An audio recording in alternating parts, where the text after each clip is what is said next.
जयपुर नामक गांव में कुलदीप नाम का लड़का रहता था। वो बहुत गरीब था।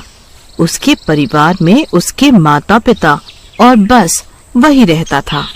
वे लोग इतने गरीब थे कि एक छाता भी नहीं लेकर दे सके थे कुलदीप को। बेचारा बारिश में भीगता हुआ स्कूल जाता था। कुलदीप के पिता किसान थे। वो खेतों में बहुत मेहनत करते थे, तब जाकर उन्हें 2 वक्त की रोटी मिलती थी। एक दिन कुलदीप जब स्कूल के लिए जा रहा होता है, तभी रास्ते में अचानक से तेज बारिश हो जाती है। कुलदीप के पास छाता नहीं होता है, तो वो भागते हुए एक पेड़ के नीचे खड़ा हो जाता है। ओफो, इस बारिश को भी अभी ही शुरू होना था। अब मैं स्कूल के लिए लेट हो जाऊंगा। आज फिर से स्कूल पहुंचकर मुझे टीचर की डांट सुननी पड़ेगी। अब मैं क्या करूं? कैसे स्कूल समय पर पहुंचूं? तभी सामने से उसकी क्लास के कुछ बच्चे दौड़ते हुए स्कूल की तरफ जा रहे थे। सभी बच्चों के हाथों में अपने अपने छाते थे। काश मेरे पास ऐसा ही एक छाता होता, तो मैं भी बारिश की वजह से स्कूल के लिए लेट नहीं होता और ना ही मुझे टीचर की डांट सुननी पड़ती कभी भी। क्यों ना इनसे मदद मांग के देखूं, क्या पता कुछ मदद मिल ही जाए। हे, सुनो, रुको। उसके सारे साथी आवाज सुनकर रुक जाते हैं और पीछे की ओर पलट कर देखते हैं। सुनो दोस्तों, मुझे भी अपने साथ इस छाते से स्कूल ले चलो, क्योंकि मेरे पास कोई छाता नहीं है और बारिश भी बहुत तेज हो रही है। पता नहीं कब तक बंद हो, इसलिए मेरी सहायता करो। तुमसे कितनी बार बोला है कि अपना छाता खरीद लो, कब तक दूसरों से भीख मांगते रहोगे? मेरे पिता ने कहा है कि वह मुझे अगले बसंत में छाता लाकर जरूर देंगे। कृपया आप मेरी मदद करो, वरना आज फिर से टीचर मुझे डांटेगी। तुम सब तो मेरे साथी हो ना, तो क्या अपने साथी की मदद नहीं करोगे? हमें नहीं पता। देखो कुलदीप, तुम्हारी समस्या तुम खुद ही जानो। हम तुम्हारी कोई मदद नहीं करेंगे और अब हमें वापस रोककर हमें स्कूल के लिए लेट ना कराओ। चलो दोस्तों, चलते हैं यहाँ से जल्दी, वरना हमें भी स्कूल के लिए देरी हो जाएगी और हमें भी इस कुलदीप की तरह टीचर की डांट सुननी पड़ेगी। और सारे दोस्त वापस मुड़कर स्कूल की ओर भागने लगते हैं।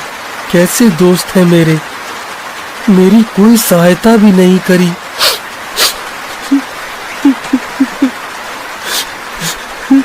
अब मेरे पास और कोई चारा भी नहीं है। मुझे इस पेड़ के नीचे रुककर ही बारिश बंद होने का इंतजार करना पड़ेगा। थोड़ी देर बाद ही बारिश बंद हो जाती है। कुलदीप बारिश के रुकते ही खुश हो जाता है। दुखी कुलदीप खुशी से बोलता है, चलो अब मैं जल्दी से भागकर स्कूल पहुंच जाता हूँ, वरना क्या पता बारिश कब फिर से शुरू हो जाए। कहता हुआ भागते भागते हुए स्कूल पहुंच जाता है और अपनी क्लास के बाहर पहुंचकर, आज तो मैं इस बारिश की वजह से बहुत लेट हो गया। मे आई कम इन टीचर जी? नहीं, रुको। क्या तुम्हें स्कूल आने का समय नहीं मालूम है? जी मालूम है टीचर। तो फिर इतना लेट क्यों हो गए? क्लास को शुरू हुए कितना टाइम हो गया? बताओ, फिर लेट क्यों हो गए? टीचर, मैं घर से तो सही समय पर ही निकला था, परंतु रास्ते में ही तेज बारिश शुरू हो गई। मेरे पास छाता न होने के कारण मुझे वहीं रास्ते में एक पेड़ के नीचे रुककर ही बारिश के बंद होने का इंतजार करना पड़ा। जैसे ही बारिश बंद हुई, मैं भागता भागता स्कूल आ गया। अरे कुलदीप बेटा, तुमसे कितनी बार कहा है कि अपने माँ बाप से कहकर अपने लिए एक छाता मंगवा लो, जिससे कि तुम्हें स्कूल आने के लिए देरी ना हो। ठीक है टीचर जी। थोड़ी देर बाद स्कूल की छुट्टी हो जाती है। कुलदीप उदास होता हुआ घर की तरफ वापस आ रहा होता है। तभी उसे रास्ते में एक सुंदर छाता पड़ा दिखाई देता है। अरे ये क्या, इतना सुंदर छाता और सड़क पर नीचे पड़ा हुआ है। शायद गिर गया होगा किसी का। चलो कोई नहीं, मुझे वैसे भी एक छाते की जरूरत थी। कहते हुए छाता हाथ में उठा लेता है। वो जैसे ही छाते को खोलता है तो अचानक से छाता आकाश में ऊपर की ओर उड़ने लगता है। अरे बाप रे, ये क्या है? ये छाता इतना ऊंचा आकाश में कैसे उड़ा जा रहा है? अरे कोई रोको इस छाते को, ये मुझे उड़ाकर कहाँ ले जा रहा है? इसी तरह छाता कुलदीप को अपने साथ आकाश में उड़ते हुए झीलों, वनों और पर्वतों के ऊपर से गुजरता हुआ कुलदीप को एक टापू पर ले जाता है। अरे ये तुम मुझे कहाँ ले आए? ये कौन सी जगह है जहाँ पर कोई भी नहीं है? कि जोर जोर से हंसने की आवाज आती है।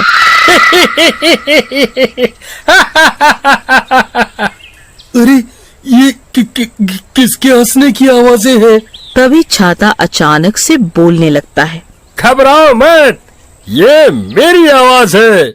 मैं एक जादुई छाता हूँ। मैं दुखी लोगों की मदद करता हूँ। ठीक है। यहाँ एक जादुई खजाना है। तुम अंदर जाओ और अपनी आवश्यकता अनुसार सोना चांदी लेकर 10 मिनट में वापस आ जाना, नहीं तो तुम्हें इसका बहुत बुरा अंजाम भुगतना पड़ेगा। ओहो वाह! कहता हुआ खजाने की तरफ जाता है और कहता है, अरे वाह, इतना सोना चांदी, अब तो मैं भी पैसे वाला हो जाऊंगा और मेरे पास भी बाकी सबके जैसे कपड़े, खिलौने, किताबें और बाकी जरूरत की चीजें होंगी। पर मैं कभी घमंड नहीं दिखाऊंगा और जरूरतमंदों की हमेशा मदद करूंगा। मैं नहीं चाहता कि कोई मेरी तरह मजबूर होके अपने भाग्य को कोसे। अब और देर ना करते हुए मुझे जल्दी ही आवश्यकता अनुसार सोना चांदी लेकर वापस जाना होगा। कुलदीप 10 मिनट से पहले ही एक झोली में सोना चांदी लेकर वापस छाते के पास आ जाता है। छाता कुलदीप को उसके घर वापस ले आता है। कुलदीप सोना चांदी और छाता लेकर अपने माता पिता के पास जाकर उन्हें सारी कहानी बताता है। तभी ये सारी बातें खिड़की से उसका पड़ोसी शक्ति सुन लेता है। अरे इतना सोना चांदी, इस छाते की मदद से मैं भी वहाँ जाऊंगा और खूब सोना चांदी लेकर आऊंगा। तभी रात को शक्ति उस छाते को चुपके से चुरा लाता है। शक्ति छाते को खोलते हुए वहीं ले जाने को बोलता है। छाता शक्ति को उसी टापू पर ले जाता है और सारी बातें उसे बताते हुए जल्दी आने को बोल देता है। अरे वाह, इतना सोना चांदी, मैं तो सारा ही सोना चांदी लेके वापस जाऊंगा ताकि मैं अमीर बन जाऊं। कहते हुए खजाना उठाने लगता है और छाते के द्वारा बताई गई बातों को भूल जाता है। जैसे ही उसे 10 मिनट से ज्यादा टाइम हो जाता है तो वहाँ पर एक बहुत बड़ा आँख वाला राक्षस आ जाता है।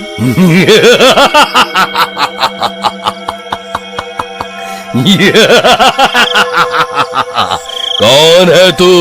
तेरी इतनी हिम्मत कैसे हुई यहाँ आने की, मेरे खजाने को हाथ लगाने की?